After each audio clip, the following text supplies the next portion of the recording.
Pile à l'heure, The Mandalorian est de retour. Nombreux sont ceux à avoir pu découvrir la première série Star Wars en live action au cours du premier confinement, et nombreux sont ceux qui poursuivront les aventures du Mandalorian durant ce deuxième confinement. La saison 2 commence à débarquer sur Disney+, à l'heure où je tourne cette vidéo. J'ai regardé le premier épisode et voici les 3 subtiles références à l'univers Star Wars que vous aviez loupé.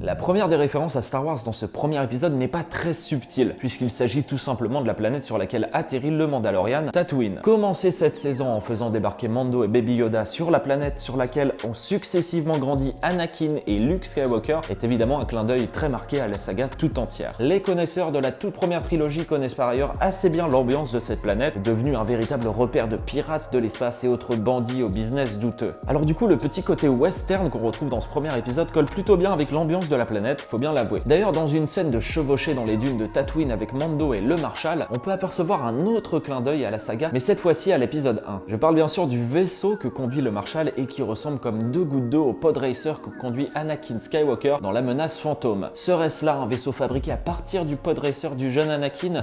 Rien n'est moins sûr. C'est l'élément central de ce premier épisode de la saison 2 de Mandalorian, le fameux dragon Krayt. Vous pensiez n'avoir jamais rien vu de tel dans aucun autre épisode de Star Wars, et pourtant rappelez-vous bien. Ça se passe dans l'épisode 4 au moment où Luke Skywalker est sauvé de peu par un certain Obi-Wan Kenobi. Il parvient justement à le sauver en imitant le cri d'un dragon, et ce son suffit à repousser la horde d'hommes des sables qui volaient la peau de Luke.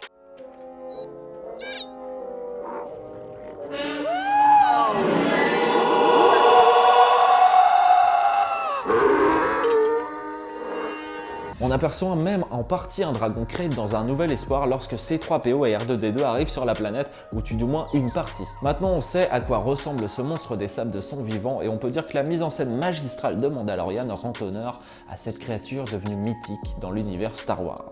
Mais le plus gros clin d'œil à Star Wars dans ce premier épisode, c'est certainement la fameuse armure que cherche à récupérer Mando et qu'on retrouve sur les épaules du Marshal. La ressemblance entre cette armure et celle que portait Boba Fett dans les anciens épisodes de Star Wars est tellement marquée qu'on se demande même s'il ne s'agit pas tout simplement de la même armure. Et si c'était réellement elle? Rappelez-vous dans l'épisode 6, le retour du Jedi. Le célèbre chasseur de primes est finalement avalé par l'immense plante carnivore du désert nommée Sarlacc à la fin d'une bataille contre Jabba afin de sauver Han Solo. Et justement, cette bataille se déroule sur, roulement de tambour, Tatooine. Cela pourrait donc signifier que l'armure a été récupérée après digestion par des pilleurs puis revendue au Marshal telle qu'on la voit dans l'épisode. Un autre détail finit de confirmer qu'il s'agit bel et bien de l'armure de Boba Fett. On peut y voir une sorte de réparation à l'endroit où le jetpack du chasseur de primes s'était pris un coup dans Le Retour des Jedi. Et enfin, on va finir cette vidéo sur une énigme. N'est-ce pas Boba Fett qu'on aperçoit en arrière-plan durant cette scène de la fin de l'épisode? Et s'il n'était pas mort et qu'il allait réapparaître dans cette nouvelle saison du Mandalorian? Dites-moi ce que vous pensez de cette théorie dans la barre des commentaires et à vous abonner. Et moi je vous dis à la prochaine